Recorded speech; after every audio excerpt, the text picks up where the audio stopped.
So in 2020, God started prompting me, started showing me through scripture and just in my prayer life that something was coming. And it kind of concluded itself in September where I started reading Job. And Job is not a scripture that you don't want to read that and start actually seeing it come to life. But it did. And by the end of September, I was starting to get a lot of pain, a lot of migraines.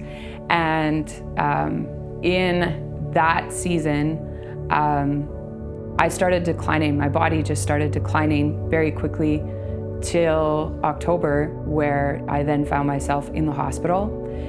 In that time, the doctors didn't know what was wrong with me. They tried all different types of formulas and they wanted to help me.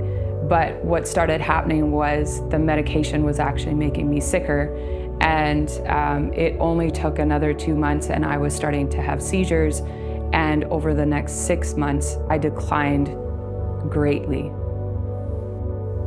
The circumstances really showed me at the beginning that I was losing everything in my life. I was losing my value. I wasn't able to work like I used to work, and so I was afraid of losing my job. And I was constantly asking God, what's going on? Why are you taking this from me? Why are you pushing me away from everything that I once carried, who I was? This was me, this was my identity. And God challenged me on that, and He showed me over time that my value was actually not in my health and my abilities, but it was something that I've carried for my entire life. It was something that He had actually invested in me when He created me. And that really lifted my spirits because I realized so quickly that my value was still there and it had never changed, and that He had been preparing me for this season, that it wasn't by mistake. I just needed to humble myself and put my situation before His feet, and I needed to pursue Him and ask Him what He wanted to do with it. So in spring of 2022, I reached out to a greenhouse. I asked them if there was a possibility that they had extras, and if they did, if they would give them to me so that I could grow for the needy. And they were in. And I was shocked that they were in, and it was actually a really divine moment for me. I was actually in my own personal garden, replanting my garden, and I got this text message saying, yes, we're in. We will gladly give you what we have. And I just felt immediately, this is much bigger than myself. It was like God was speaking to me and just saying, I have so much planned for you in this.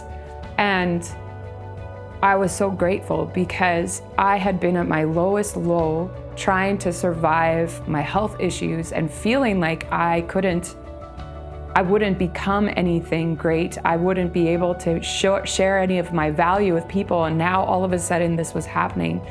And so we ended up planting. We tilled up our grass, we made space, and after the third truckload, we had to finally decline anymore because we didn't have space for all these plants.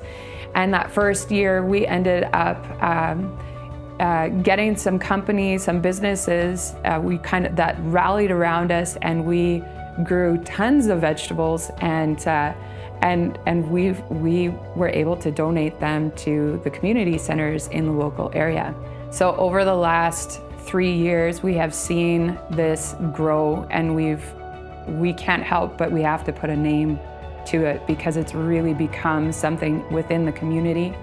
And so the name for our mission is called Scatter's Mission, and we have like 25 to 30 volunteers that are coming. They're homeschool moms with their children, they're seniors, they're young people.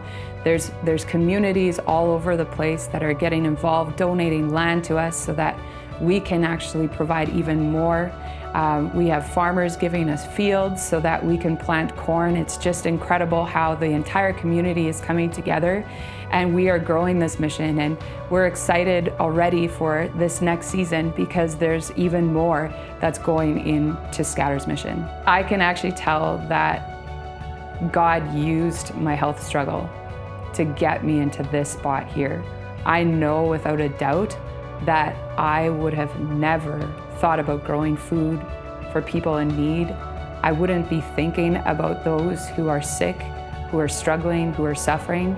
I would have never thought about those things if it wasn't for the suffering that I have been enduring throughout all these years.